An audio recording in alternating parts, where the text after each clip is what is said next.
आप सब लोग उम्मीद करता आप अच्छे होंगे। अगर आपके एसी में ट्रिपिंग की समस्या आ रही हो, ये ट्रिपिंग की समस्या यानी कि बार बार हो रही है और बार बार हो रही है, तो इसके पीछे कुछ कारण हो सकते हैं। अगर बात करें तो यहाँ पर बहुत अधिकतर बहुत तेज़ी से टेम्परेचर चेंज हो रहा है और इतना टेम्परेचर बढ़ रहा है, हीट वेव इतनी ज़्यादा चल रही है यानी कि 50 डिग्री के पार जा रहा है। तो यहाँ पर एसी आपका ट्रिप कर सकता है। यहाँ पर अगर बात करें तो आप एसी की सर्विस सही समय पर नहीं करवा रहे हैं, तो ये कारण भी हो सकता है। अगर आपको इससे अधिक जानकारी चाहिए और मैं आपको कुछ पॉइंट बताने वाला हूँ, अगर आपका एसी बार बार ट्रिप कर रहा है और ये समस्या क्रिएट हो रही है तो इसके पीछे कुछ कारण होते हैं। चलिए इस वीडियो में जानते हैं। तो मार्केट में कई तरह की लोकल गैसें भी आ रही हैं, तो जब लोकल गैस आती है तो उसका इतना इफेक्ट नहीं होता जो कि एक जेन्युइन गैस का होता है। तो होता क्या है कि मैकेनिक इस कंडीशन में क्या करते हैं, लोकल गैस डालते हैं, यानी कि उनको जानकारी नहीं होती और इस कंडीशन में वो गैस की मात्रा ज़्यादा बढ़ा देते हैं एसी में।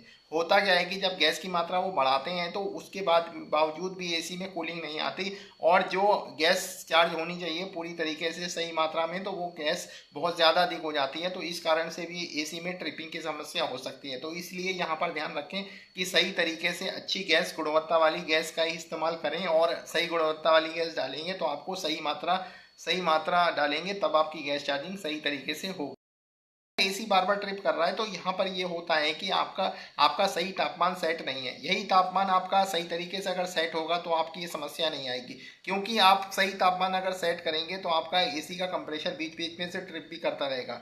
अगर बात करें तो एसी में सही तापमान आपका 16 डिग्री सेल्सियस नहीं होता। यहाँ पर आपके कंप्रेशर को ज़्यादा वर्क करना पड़ता है और लंबे समय तक कूलिंग के लिए इंतज़ार भी करना पड़ता है। और वहीं आप अगर 25 डिग्री टेम्परेचर सेट करते हैं तो यहाँ पर आपका कमरे का तापमान भी जल्दी आ जाता है और कंप्रेशर बीच बीच में ट्रिपिंग वगैरह की ट्रिप भी करता रहता है। तो इससे कंप्रेशर को रेस्ट भी मिलता है। तो आपको, अगर आप चाहते हैं कि अपने एसी में ट्रिपिंग की समस्या से बचना, तो आपको 16 डिग्री पर एसी को ना सेट करके ऑटो मोड यानी 25 डिग्री पर सेट करके चलाना चाहिए।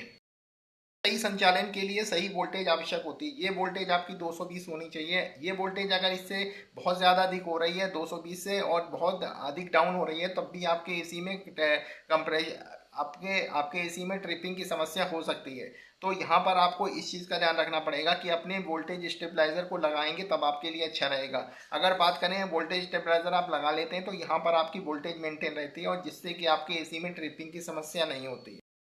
अगर बात करें तो कैपेसिटर, कई बार ऐसा होता है कि हमारा जो कैपेसिटर लगा होता है कंप्रेशर के लोड को कम करने के लिए, तो कैपेसिटर वगैरह काफ़ी साल पुराना हो जाता है, यानी कि एसी काफ़ी साल पुराना हो जाता है तो कैपेसिटर वगैरह में भी अपना कार्बन वगैरह जम जाता है।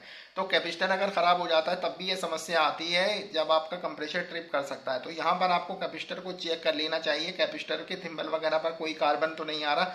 अगर कार्बन आ रहा है और कार्बन थिम्बल लगाने के बावजूद भी ये समस्या आ रही है तो आपको सही रेटिंग का कैपेसिटर जो लगा हुआ है वही लगा। अगर ट्रिपिंग की समस्या आ रही है तो अगर बात करें तो सर्विस काफ़ी इंपॉर्टेंट पार्ट होती है। अगर आप एसी की सर्विस सही टाइम पर एक साल में एक बार करवाते हैं और अधिक आपकी धूल मिट्टी वाला एरिया है तो साल में कम से कम आपको 2 बार सर्विस करवा लेनी चाहिए।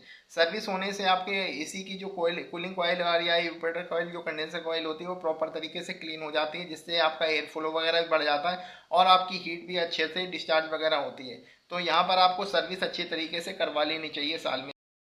आपके एसी के आउटडोर पर, यानी कि विंडो एसी के जो भी आपका पीछे वाला हिस्सा है उसमें अगर सीधी सूरज की धूप पड़ रही है तो इससे भी आपकी कूलिंग प्रभावित हो सकती है। और कूलिंग तो प्रभावित होती है, साथ के साथ इससे ये समस्या हो सकती है कि आपका एसी का कंप्रेशर बार बार ट्रिपिंग की समस्या कर सकता है। तो यहाँ पर आपको अपने एसी में सीधी धूप नहीं अपने लगानी है, आपको शेड वगैरह लगाना है। बहुत सारी बिल्डिंग ऐसी होती हैं जहाँ मैंने कई बिल्डिंगों पे देखा है तो वहाँ आउटडोर यूनिट के ऊपर शेड लगा दिया जाता है। शेड लगाने से आपकी सीधी धूप आपके एसी के ऊपर नहीं पड़ती, जिससे कि एसी के कंप्रेशर वगैरह ठंडे चलते हैं और एसी की कूलिंग भी बढ़ती है। वीडियो मैंने आपको एसी में बार बार ट्रिपिंग की समस्या हो रही है और ये ट्रिपिंग की समस्या आपकी समाप्त नहीं हो रही है, तो मैंने आपको काफ़ी सारे पॉइंट बताए। अगर बात करें तो सबसे ज़रूरी यही चीज़ होती है कि आपको सर्विस सही समय पर करवा लेनी चाहिए, आपको सही मात्रा में और अच्छी गैस गुणवत्ता की डलवानी चाहिए और बाकी सारे पॉइंट मैंने आपको समझा दिए। अगर आपको कोई ऐसा पॉइंट लग रहा होगा जो अब मैंने इसमें वीडियो में कवर नहीं करा है तो आप वीडियो के कमेंट में बता सकते हैं। बाकी इन्फॉर्मेशन अगर पसंद आई तो लाइक और शेयर करें।